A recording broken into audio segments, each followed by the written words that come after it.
eu me chamo Lucas, seja muito bem-vindo. É um grande prazer ter a sua companhia aqui. Hoje a proposta deste vídeo é falar sobre as 4 estações da alma, à luz de um dos poetas místicos do cristianismo que mais tem me fascinado ultimamente, que é São João da Cruz. Só que eu gosto de promover sempre as coisas que eu falo têm que ser também conceituais, mas também práticos, para que você possa colocar em prática na sua vida. Porque não importa aquilo que eu falo, pode ser um mero conceito, pode ser uma metáfora, pode ser de alguma forma uma imagem, mas se essa imagem não for canalizada para o mundo real, para o mundo concreto, para que eu perceba essa imagem no mundo cotidiano, ela vai perder sentido. Tudo aquilo que envolve prática é o que nos chega mais próximo de uma perfeição dessas estações, como a gente pode aproveitar elas ao máximo. Talvez essa seja uma das grandes propostas aqui, porque as estações da alma são muito suscetíveis para que a própria alma floresça, ou melhor dizendo, para que o corpo, o espírito nessa direção possa florescer, tá certo? Bom, como eu sempre proponho, todos os meus vídeos acabam tendo uma parábola para endossar toda a narrativa, para endossar tudo aquilo que eu gostaria de dizer, mas que a parábola diz por sua conta própria. E não seria diferente não trazer uma parábola para este vídeo tão especial, que são as 4 estações da alma.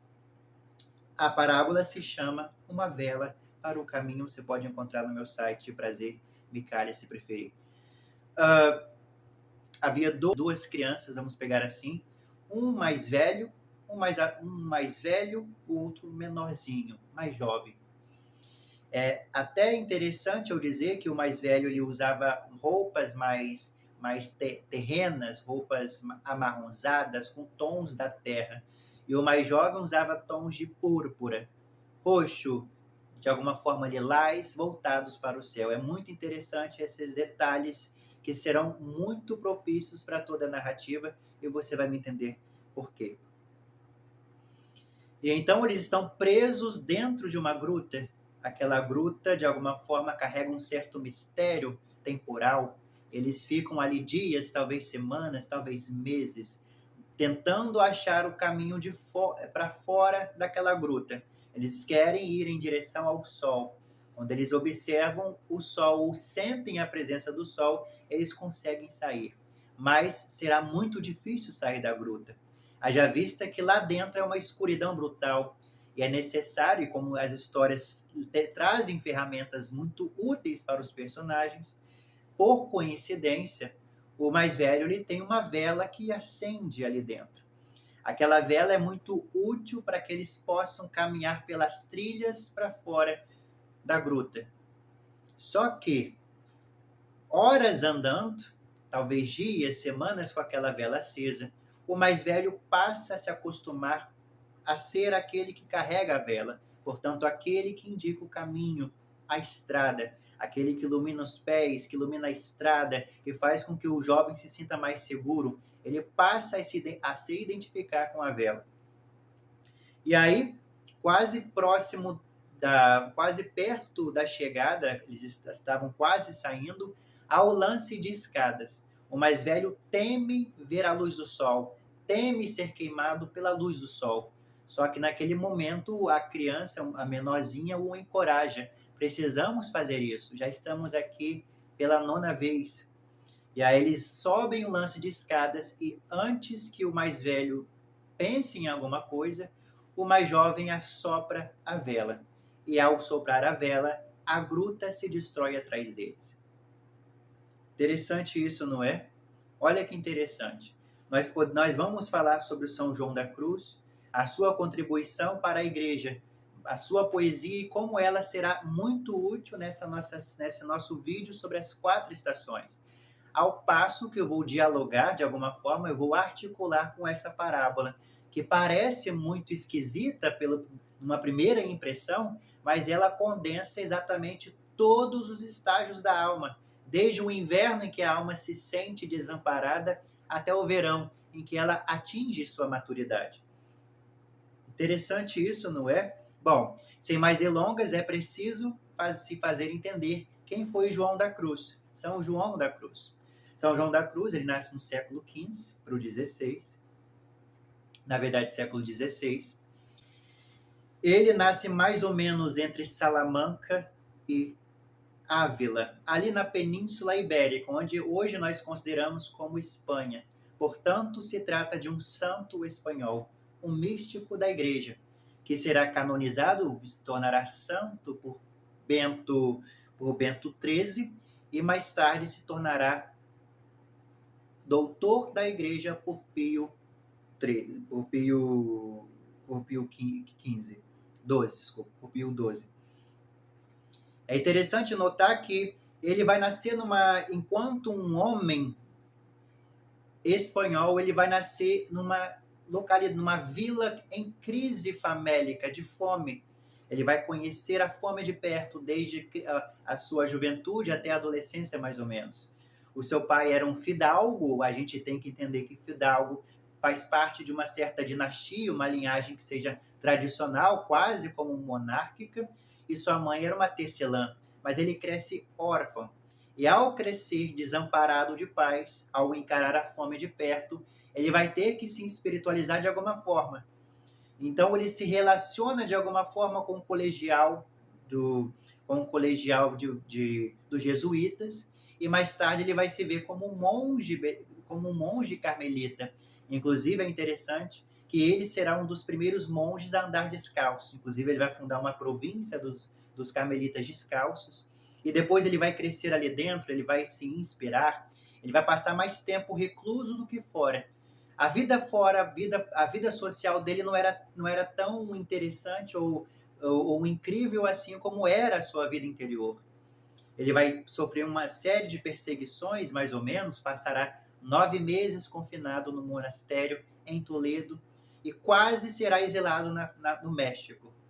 Só que nessas andanças ele vai conhecer uma outra santa da Igreja Católica, uma outra mulher que se torna santa e que de alguma forma dialoga com ele, com esses ideais da alma, com esses processos da alma, inclusive de ser cura espiritual, que ele vai chamar brilhantemente de noite escura da alma, a hora em que Deus fecha a sua face para o Filho, que é a Santa Dávila, Teresa d'Ávila. E é interessante que eles compartilham esses ideais da mística cristã, e daí a pouco ele vai, de alguma forma, virar um confessor de freiras. Ele vai ser uma pessoa de grande destaque, vai estudar filosofia, teologia, tudo aquilo que se espera de uma pessoa nessas condições de fé. E aí ele vai criar esse certo destaque. Ao longo dos destaques, ele vai falar bastante sobre caridade, sobre o amor a Deus, e na possibilidade de que o homem possa se tornar o próprio amor em seus hábitos. Portanto, é muito propício usar São João da Cruz nessa situação, neste vídeo, porque ele de alguma forma, a sua poesia, ele tem poemas fascinantes, muito interessantes, que enchem a nossa alma, de alguma forma, traz um certo prazer e uma certa satisfação de entender que estamos no caminho certo. Então é muito propício, ele não poderia ficar de fora dessa saga, porque é uma saga que dialoga exatamente com aquilo. Eu percebi que São João da Cruz estava dizendo exatamente aquilo que eu gostaria de trazer sobre as 4 estações da alma.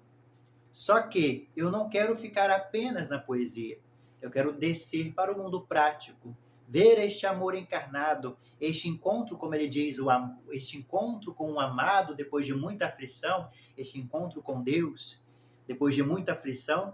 A gente precisa ter esse ponto de norte também em nossa vida. Sem mais delongas, eu sei que a vida dele é muito rica interiormente falando, e eu não queria depender esse vídeo para falar de São João da Cruz, a sua vida e obra. Você pode pesquisar na internet, há muito sobre ele na internet, inclusive as obras como a Subida do Monte Carmelo, que é uma das bases também para a gente entender aqui esse processo, e a Noite Escura da Alma. São poesias fascinantes para um verdadeiro cristão. Aquele que de alguma forma quer ser transformado a partir de uma vida, ora monástica, ou uma vida de alguma forma sagrada. Transformar, entender que sua vida é sagrada é o primeiro passo para se transformar neste caminho. Então, sem mais delongas, vamos começar com o inverno. O inverno é uma das estações fascinantes. Ela significa aridez, recolhimento.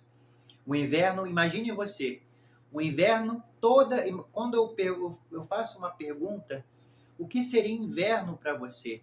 Como as plantas e os animais agem no inverno? E como o ser humano deveria agir também no inverno? E você pode lembrar que no inverno os animais, eles hibernam.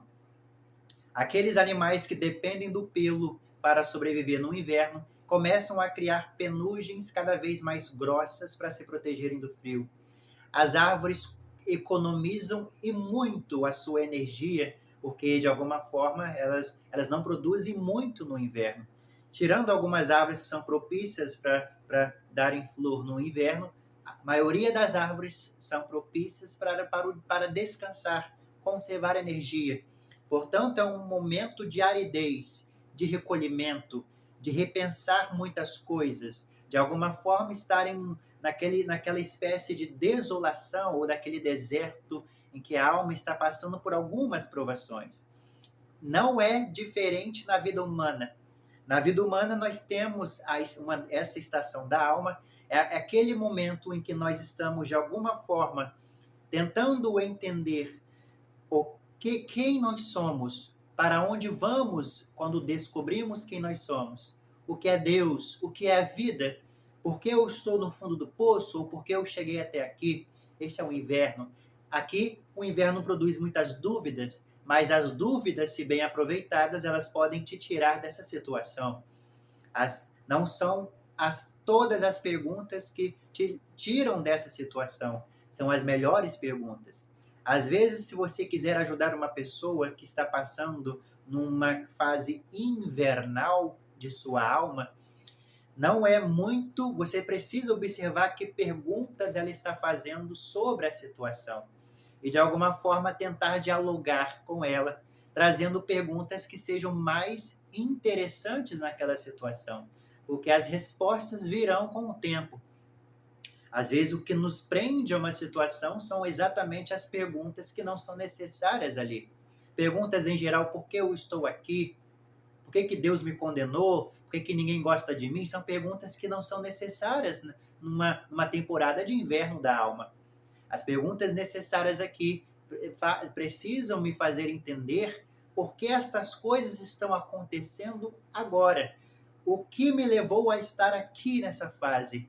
E a partir daqui, fazer outras perguntas que vai me ajudar a tirar daqui. Lembre-se, para um filósofo, perguntas são fundamentais, são ferramentas. Fazem com que ele saia deste poço da banalidade humana. Faça com que ele coloque em perspectiva o que a alma quer dele e por que ele está ouvindo suas dores mentais, porque ele está ouvindo, de alguma forma, esses vícios mentais que o colocam naquela posição. Portanto, o inverno é muito propício para que eu possa transformar, inclusive, a solidão em solitude. Porque a solidão, muitas vezes, e ela significa, pelo vetor negativo, uma certa apatia em relação à minha pessoa. Eu não gosto da minha própria companhia. E não é comum que nessa fase do inverno da alma, as pessoas não se acomodem com a sua própria personalidade ou companhia e buscam outros parceiros. E não é comum também que, ao buscar esses parceiros, elas também se sentem solitárias na vida. Porque o inverno não vai deixar de existir. O inverno, se você tentar buscar preencher a solidão com outras pessoas, será apenas dois solitários caminhando juntos, não é? Ou será um grupo de solitários. Mas o inverno é muito propício porque ele é algo interno. Ele quer mudança dentro, não quer mudança fora. A mudança fora só pode acontecer desde que o estado de equilíbrio interno aconteça também. Então as coisas de fora serão consequências daquele equilíbrio que você conquistou nessa temporada de inverno da sua alma. É interessante, não é? Portanto, aqui estamos falando sobre aproveitar o inverno para diminuir os estímulos, sem buscar coisa fora. Começar a olhar para dentro. Quando as coisas estão perturbadas do lado de fora, feche os olhos, volte os seus olhos para dentro. Lá estão as respostas. Comece a se recolher, comece a evitar estímulos, comece a, de alguma forma, desapressar a sua vida, comece, de alguma forma, a colocar na ponta do lápis o que é necessário organizar ou reorganizar. Use este tempo ao seu favor para que o inverno seja tenha fruto, seja frutífero, para que você possa colher o melhor dessa experiência para você. Grandes artistas foram lapidados no inverno da alma.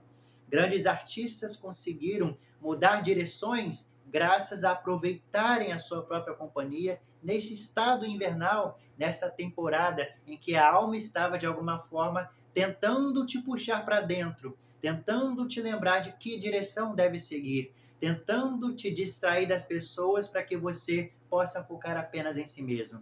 E não é muito raro que aconteça que quando a alma não está conseguindo fazer este empreendimento sozinha, a própria vida vai colaborar para afastar estímulos, para afastar pessoas e te colocar exatamente no eixo. Portanto, é muito propício. Nem a vida e nem Deus estão te testando a sua paciência, como a gente lê de uma forma grosseira em Jó. Mas porque não existe necessariamente alguém que esteja me punindo. A única pessoa que me pune nessa situação é a pessoa que confia na própria mente. A mente tem uma certa vantagem sobre nós, porque ela conhece nossos pontos fracos.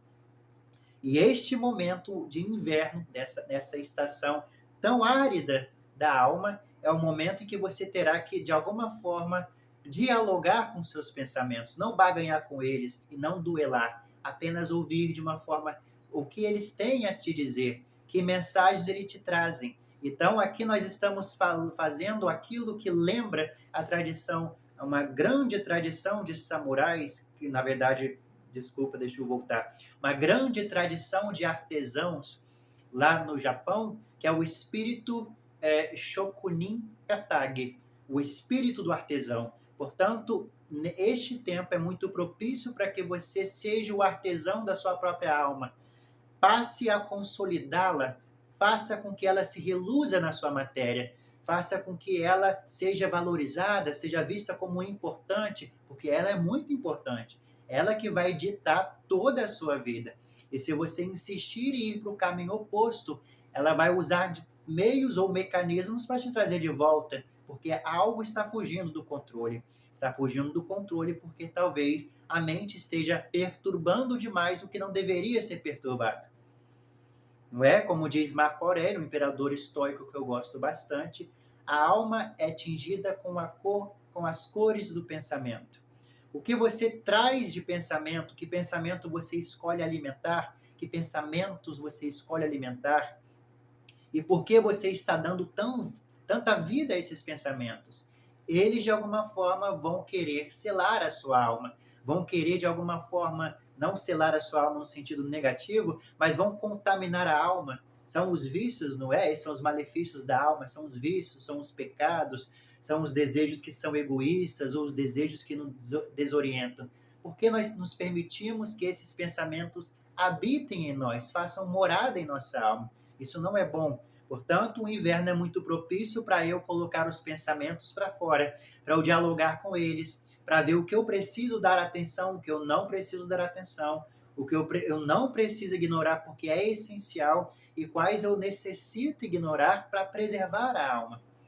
Eu gosto sempre de lembrar de uma parábola, mas eu não vou contar agora, porque na parábola, grosso modo, a mulher acaba brigando com o rapaz, a mulher acaba tendo uma certa discussão ali no seu relacionamento, e numa bela noite ela vai lá e decepa a cabeça dele. Só que tem uma certa magia aconteceu, um jogo de luzes e sombras aconteceu naquela noite. E ao acordar, ela se percebe que na verdade ela decepou a própria cabeça e não a cabeça do rapaz. Interessante isso. Às vezes esse sacrifício é interessante. Sacrificar a própria cabeça será muito útil se você quer preservar a alma. Portanto, estamos falando de sacrifício, sacro officium em latim, o exercício, o ofício sagrado, o exercício sagrado, que muitas vezes é necessário sacrificar o corpo, a cabeça, tudo para preservar a alma, porque apenas ela pode ditar a nossa direção, apenas ela conhece o caminho de volta ou o caminho em direção à nossa proposta evolutiva. Claro que é uma parábola, não significa, isso não é um convite ao suicídio, logicamente. Sacrificar a cabeça significa sacrificar a mente, parar de ouvi-la ou ignorar todo e qualquer empreendimento mental. Porque, de alguma forma, se ela nos seduz, ela pode descer para o nosso corpo emocional e isso vai colorir a alma de formas tóxicas que, de alguma forma, nublam o nosso julgamento sobre as coisas, sobre pessoas e sobre nós mesmos. Portanto, o inverno é muito interessante aqui para que você possa colocar em perspectiva o que os pensamentos querem de você e o que a alma quer de você. Em geral, o que a alma quer de você requer sacrifícios, requer abandonos, mas lá na frente só terás felicidade. E o que a mente quer, em geral, você começa a sofrer desde sempre. Traz crises, ansiedades, às vezes depressões, às vezes processos de perfeição que são incapazes de chegar na humanidade. Nenhum ser humano consegue alcançar uma certa perfeição ou idealização que a mente nos faz querer alcançar. Tá certo? Porque perfeição, do latim, significa perfectum, ou seja, algo inacabado, uma obra acabada, é uma obra que chegou ao fim. E o ser humano não é uma obra acabada, ele não é feito de gesso em que não pode errar ou não pode acertar.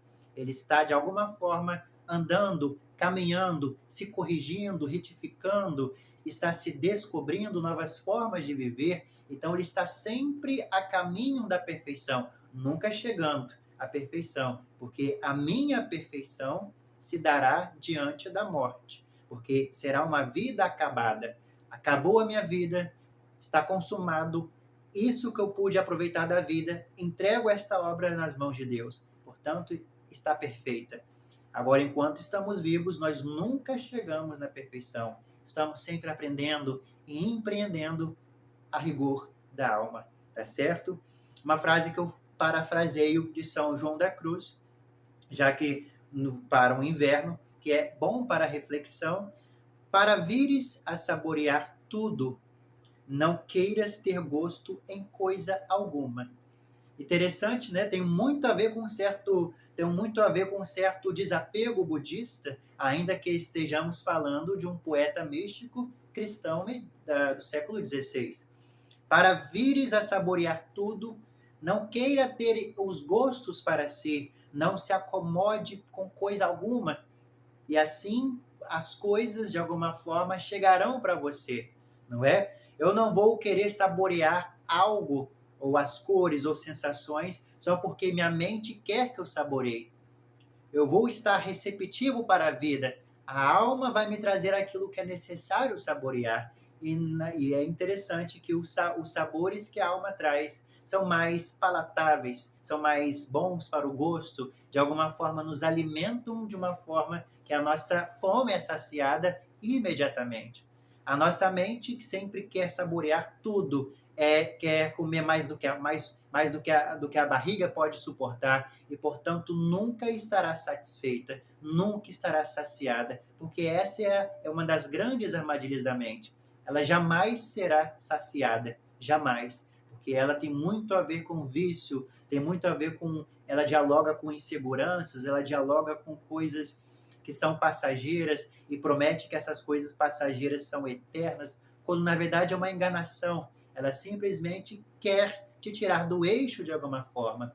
Portanto, quando você se perceber como se querendo provar muitas coisas ao mesmo tempo, quando você se perceber como se quisesse comer coisas muito rapidamente, ou de alguma forma aproveitar coisas e depois repetir e voltar, ou desconfie, talvez você não esteja saciada, você não esteja saciado, porque veio de uma ordem mental. Porque se visse da ordem da alma, bastava apenas uma refeição e eu estaria saciado. Bastasse apenas uma visita à igreja, eu estaria em paz. Bastasse apenas um diálogo com um amigo, por exemplo, e eu estaria satisfeito. Mas como nós vivemos mais na mente do que na vida real, eu nunca vou me sentir satisfeito. Eu sempre vou querer ir à missa todos os dias. Eu sempre vou ter contato com os meus amigos todos os dias. Eu sempre vou querer estar naquele espaço todos os dias, porque eu nunca estive lá de verdade. Eu só fui marcar presença. Enquanto eu estive lá em corpo, a minha alma, o meu espírito ficou na porta me esperando. Enquanto eu estive com meu amigo de corpo, de voz, de fala, a minha alma estava fora, estava em segundo plano. Portanto, se eu coloco o empreendimento de corpo, alma e coração em tudo que faço, eu sempre vou me sentir saciado. Essa é uma das magias fascinantes para quem está num caminho espiritual. Interessante isso, não é? A próxima frase de São João da Cruz é: para vires ao que não sabes, hás de ir por onde não sabeis. Grosso modo, se você quer, de alguma forma, voltando à parábola da luz no caminho, uma vela no caminho, se você sabe onde quer chegar, a sua alma sabe onde precisa de alguma forma, te levar até lá, a insegurança, ela vai, de alguma forma, te impedir de chegar lá. Porque a insegurança vem do plano mental, o plano mental ansioso que quer ter controle e poder sobre as circunstâncias. Por isso que fé é muito diferente de razão. Porque a razão significa que eu tenho um controle sobre as minhas atitudes, sobre onde eu vou chegar, sobre o que eu vou receber em troca. Mas a fé significa que eu não sei onde eu vou, não sei para onde estou indo, mas eu confio que eu vou chegar a um local abençoado, eu confio que de alguma forma eu teria uma certa satisfação. Isso é fé. É como se você estivesse confiando pela primeira vez numa pessoa que é muito estranha para você, mas a sensação é de familiaridade. Imagine que você dê a mão a esta pessoa, você confia nela, só que essa pessoa vai te levar para uma estrada muito escura, você nunca esteve lá, mas você confia, ela te leva. E para piorar a situação, é como se ela colocasse vendas sobre teus olhos.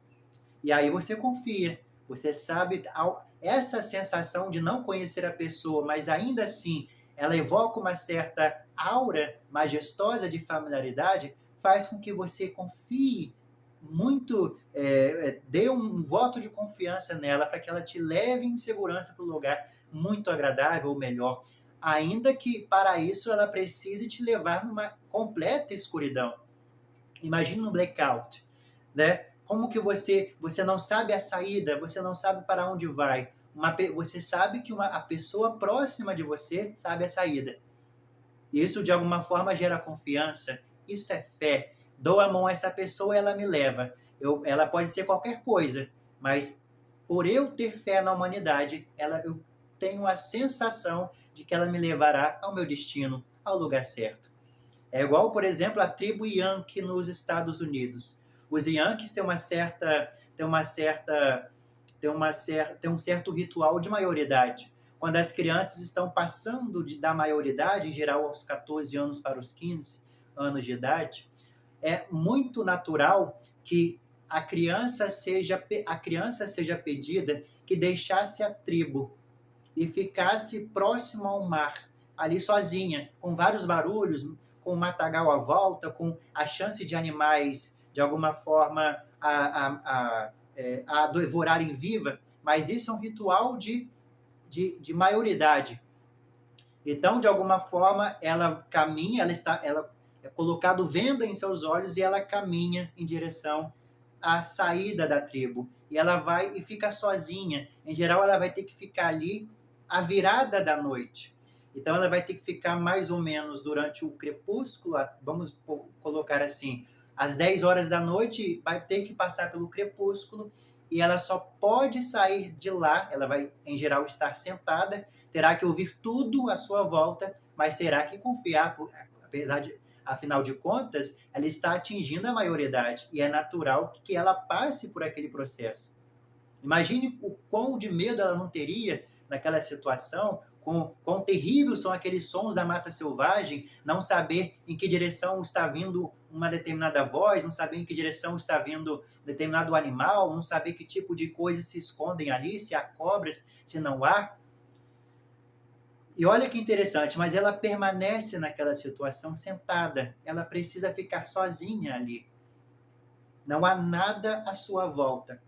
E é engraçado que quando amanhece, ela sente o sol à sua pele, é o momento em que ela terá que tirar a venda. E ao tirar a venda e olhar para trás, ela vai perceber que o seu pai esteve ali, ao lado dela o tempo todo, a protegendo de alguma forma. Ele não fez um sinal com a boca. Ele não falou nada, não abriu, porque foi necessário. Claro que se houvesse um animal, o pai deveria proteger aquela criança, logicamente. Mas a sensação que a criança deveria sentir é que ela está sozinha no mundo. É muito inevitável que isso aconteça para a maioridade, para que ela cresça, para que ela amadureça. Ela está sozinha no mundo. Mas graças a essa tradição, nós entendemos que ainda que ela se sinta sozinha, há sempre alguém ao teu lado, de alguma forma te protegendo, mesmo no invisível, quando as coisas parecem sem sentido. Interessante essa ideia, não é? É exatamente isso. Para vires ao que não sabes, terás de ir por onde não sabeis. Eu preciso, de alguma forma, passar por esse fogo cruzado. Eu preciso, de alguma forma, passar por essa zona de perigo. Se eu tenho confiança, se eu tenho fé, de alguma forma eu preciso confiar naquilo que eu ainda não vi. Eu preciso ter esse voto de esperança. Eu preciso dar chance à vida. Senão eu vou ser uma pessoa muito petulante ao dizer que eu sei mais de mim do que a própria vida sabe de mim. Foi a vida que me trouxe até ela. Como eu não poderia confiar na própria vida? Interessante isso, não é? Que lembra muito a nossa parábola. Tamanha a confiança daquela criança menorzinha, que ela tinha mais confiança do que o maior, do que a criança maior que estava apegada muito àquela vela. Mas ela teve uma confiança tão grande ali dentro, a menorzinha, porque ela estava sentindo o sol dentro, ainda que ela não tenha visto o sol ainda com os próprios olhos, ou sentido o sol, a pele, no seu coração o sol já habitava. Era uma bússola que a chamava para fora. Quase como se ela já tivesse sido separada para o próprio sol. Não me admira se algumas pessoas pensarem nessa parábola como o sol representando a Deus e as crianças perdidas dentro da gruta representando, de alguma forma, pessoas que estão encontrando Deus. Pessoas que estão saindo da caverna, da sua caverna mental, para encontrar a realidade como ela é. Isso é fascinante. A criancinha menor você poderia ler por uma outra lente. A criancinha menor tem uma confiança brutal no sol porque ela representa a nossa alma. Por isso que é ela que sopra rapidamente a vela quando eles estão lá. Por isso que ela insiste em que eles devem prosseguir. Por isso que ela insiste o outro a subir aquele lance de escadas. E aquela pessoa maiorzinha, aquela criança maiorzinha, que depende da vela, ele se vê naquela vela, tem suas inseguranças. Ele se agarrou à primeira coisa que ele encontrou ali dentro. Portanto, gera insegurança. Gera uma certa comodidade. A única luz que eu conheço é a vela. Mas você está dizendo que existe a luz do sol? Como isso é possível? Não é? É como se eu dissesse isso.